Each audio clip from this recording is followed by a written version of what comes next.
வணக்கம் மக்களே, welcome to பிஒஎன் மூவி ரிவ்யூ. தமிழ் சொந்தவழியில் அந்த சீரிஸோட ரிவ்யூ பற்றி பார்க்க போகிறோன்னா வதந்தி த மிஸ்ட்ரி ஆஃப் மணி சீசன் 2 ரிவ்யூ தான் ஃப்ரெண்ட்ஸ் பார்க்க போகிறோம். இந்த படத்தில் இந்த சீரிஸோட கதையை பற்றி நம்ம சொல்லணும்னா இதில் பார்த்தீங்கன்னா ஒரு ஸ்டேட் கவர்மெண்ட் சென்ட்ரல் கவர்மெண்ட் பார்த்தீங்கன்னா ஒரு ஆர்டர் பாஸ் பண்ணுறாங்க. என்னன்னா இப்போ மதுரை டு சென்னைக்கு 8 வழி சாலை அமைக்கணுன்ற மாதிரி பார்த்தீங்கன்னா ஒரு ஆர்டர் பாஸ் பண்ணாங்க. அதுக்கான வேலையை நடந்துப்பட்டிருக்கு. நடக்கிறப்போ வர ஜேசி வச்சு தோண்டும் போது வந்தோன்னா ஒரு எலும்பு கூடு இருக்குது.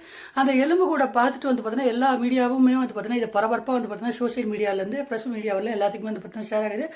அந்நேரத்துக்கு பார்த்தீங்கன்னா இதை சென்ட்ரல் கவர்மெண்ட் ஸ்டேட் கவர்மெண்ட் சொல்கிறாங்க. என்னென்னா இந்த 8 வழிச்சாலை அமைக்க கூடாதுன்றதுக்காக ஸ்டேட் கவர்மெண்ட் இங்கே ஒரு எலும்பு கூட பார்த்தீங்கன்னா போட்டிருக்காங்க அப்படின்னு நம்ம பார்த்தீங்கன்னா சொல்ல போக அதுக்கு ஸ்டேட் கவர்மெண்ட் ஐயா சாமி இதெல்லாம் நான்லாம் ஒன்றும் பண்ணல, இதெல்லாம் நான் எங்கே செய்ய போகிறோம் அப்படின்ற மாதிரி பார்த்தீங்கன்னா ஸ்டேட் கவர்மெண்ட் பார்த்தீங்கன்னா ரிப்ளை பண்ண போக இதுக்கப்புறம் பார்த்தீங்கன்னா உண்மையிலேயே பார்த்தீங்கன்னா சென்ட்ரல் கவர்மெண்ட்டு இந்த வேலையை செய்யக்கூடாதுன்றதுக்காக இந்த இடத்துல பார்த்தீங்கன்னா ஒரு மனுஷனோட எலும்பு கூட பார்த்தீங்கன்னா ஒரு புதைச்சிருக்காங்களா இல்லை அப்படி இல்லைன்னா இது எவனோ உண்மையிலேயே ஒருத்தனை கொலை பண்ணி பார்த்தீங்கன்னா இந்த இடத்துல அந்த எலும்பு கூட ஒருத்தனை புதைச்சிருக்கானா அதை நீங்கள் தோண்டி எடுக்கும்போது கண்டுபிடிச்சா அப்படின்ற மாதிரி பார்த்தீங்கன்னா இந்த எல்லாரும் பார்த்தீங்கன்னா இப்போ ஆடியன்ஸுக்கு மற்றவங்களுக்கு பார்த்தீங்கன்னா பீப்புளுக்கு பார்த்தீங்கன்னா தெரிய போக இதுக்கப்புறம் இந்த சீரீஸில் என்ன தான் நடந்தது, சசிகுமார் ஏன் உள்ளே வந்தால் சசிகுமார் இந்த மிஸ்ட்ரி எல்லாரும் அவுக்க முடியாத மிஸ்ட்ரிஸ் எல்லாம் கண்டுபிடிச்சாரா இல்லையா, இதுக்கப்புறம் இந்த சீரீஸில் என்ன தான் இதெல்லாம் தான் நம்ம சீரீஸோட மொத்த கதை.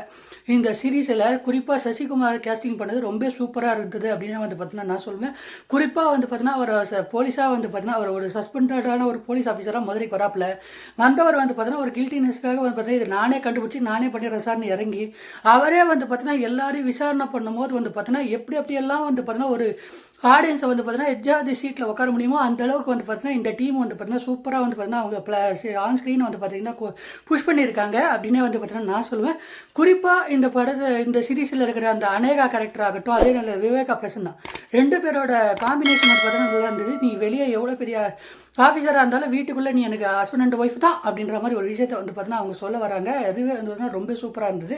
இந்த சீரீஸ் பார்த்தீங்கன்னா கிட்டத்தட்ட ஒரு எபிசோடுமே 37 to 47 மினிட்ஸ்க்குள்ளே பார்த்தீங்கன்னா ஓட ஆரம்பிக்குது. கிட்டத்தட்ட இந்த சீரீஸ் முடிக்கிறதுக்கு பார்த்தீங்கன்னா ஒரு 5 hours கிட்ட ஆகுது. ஆனால் 5 hours நீங்கள் இந்த சீரீஸை ஸ்பெண்ட் பண்ணாலுமே இதுக்கான எல்லா ஒர்த்துமே இந்த சீரீஸில் இருக்குது அப்படின்னு பார்த்தீங்கன்னா நான் சொல்லுவேன். குறிப்பாக இந்த சீரீஸோட ரைட்டிங் எல்லாமே பார்த்தீங்கன்னா பிரமாதம்.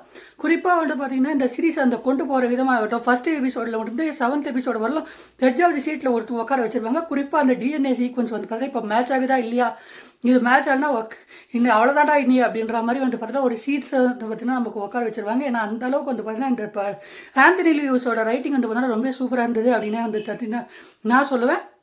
இதை தவிர்த்து இந்த படத்தில் இந்த சீரீஸில் இருக்கிற அபர்ணா தாக் ஆகட்டும், அர்ஜுன் நந்தகுமார் ஆகட்டும், அதே நேரத்தில் விவேகா பிரசன்னா, அதே நேரத்தில் யஷ்வந்த் அவர் பார்த்தீங்கன்னா அவர் கேரக்டர் சூப்பராக பண்ணியிருக்காரு. குறிப்பாக மதுரை ஸ்லாங்கில் அவர் பேசுகிற எல்லாமே பார்த்தீங்கன்னா ரொம்ப சூப்பராக இருந்தது.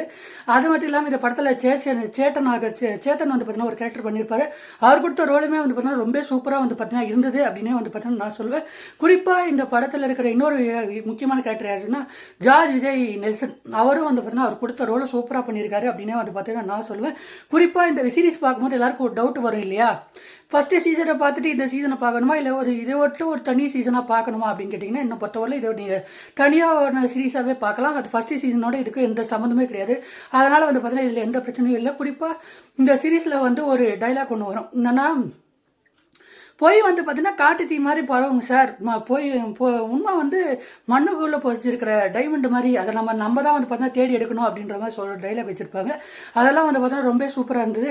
குறிப்பாக சில கேரக்டர் சசிகுமார் கிட்ட சொல்லும், என்னன்னா இந்த சீசன் இந்த விஷயத்தை நீ மிஸ்டேக் பண்ணிட்டீங்கன்னா உங்கள் வேலையை போட்டு தெரியல அப்படின்ற மாதிரி பார்த்தீங்கன்னா அதெல்லாம் பார்த்தீங்கன்னா ரொம்ப சூப்பராக இருந்தது. குறிப்பாக 7 எபிசோடு வரலுமே எட்ஜ் ஆஃப் தி சீட்டில் பார்த்தீங்கன்னா உட்கார வச்சுருக்காங்க. குறிப்பாக இவங்க கன்க்ளூட் பண்ண அந்த விதம் பார்த்தீங்கன்னா எனக்கு ரொம்ப பிடிச்சிருந்தது. குறிப்பாக பார்த்தீங்கன்னா இந்த சீசனை பார்த்தீங்கன்னா குறிப்பிட்ட வகையில் சீக்கிரமாக முடிக்கணுன்றதுக்காக பார்த்தீங்கன்னா இவங்க எல்லாரோட ஒரு மிஸ்டேக்குமே பார்த்தீங்கன்னா ரிவீல் பண்ணும்போது பார்த்தீங்கன்னா ஆன் ஸ்க்ரீனில் ஒரு வாய் வார்த்தையால் ரிவீல் பண்ணிட்டாங்க. அதை பார்த்தீங்கன்னா ஒரு சீனாக வச்சுருந்தா நல்லா இருந்திருக்குமே அப்படின்ற பார்த்தீங்கன்னா என்னுடைய பர்சனலான ஒரு சாய்ஸாக பார்த்தீங்கன்னா இருக்குது. என்னை பொறுத்தவரை இந்த சீரிஸ் ரொம்ப அட்டகாசமான ஒரு சீரிஸு, சசிகுமாருக்கு ஒரு நேம் சொல்கிற ஒரு சீரிஸ் அப்படின்னே பார்த்தீங்கன்னா நான் சொல்லுவேன். ஓவராலாக இந்த சீரிஸுக்கு நான் எவ்வளோ ஸ்டார் ரேட்டிங் கொடுப்பேன்னா 5க்கு கண்டிப்பாக 4 ஸ்டார் 4.4 ஸ்டார் ரேட்டிங் தருவேன். என்னை பொறுத்தவரை இந்த சீரிஸ் ரொம்ப சூப்பராக பார்த்தீங்கன்னா இருந்தது. எங்கேயுமே பார்த்தீங்கன்னா இந்த பிசு தட்டுறதோ அந்த போர் அடிக்கிறதோ அதே நேரத்தில் பார்த்தீங்கன்னா பார்த்தீங்கன்னா என்னடா இவ்வளோ நேரம் கதை எடுக்கிறீங்க அப்படின்ற மாதிரி அந்த ஃபீலிங் எதுவுமே வந்து பார்த்தீங்கன்னா இந்த சீரிஸில் இல்லை. ஓவராலாக இந்த சீரிஸோட ரிவ்யூ பிடிச்சி நம்ம இருக்காம லைக் பண்ணி ஷேர் பண்ணி சப்ஸ்கிரைப் ஃப்ரெண்ட்ஸ். நெக்ஸ்ட் இல்லை பார்க்கலாம்.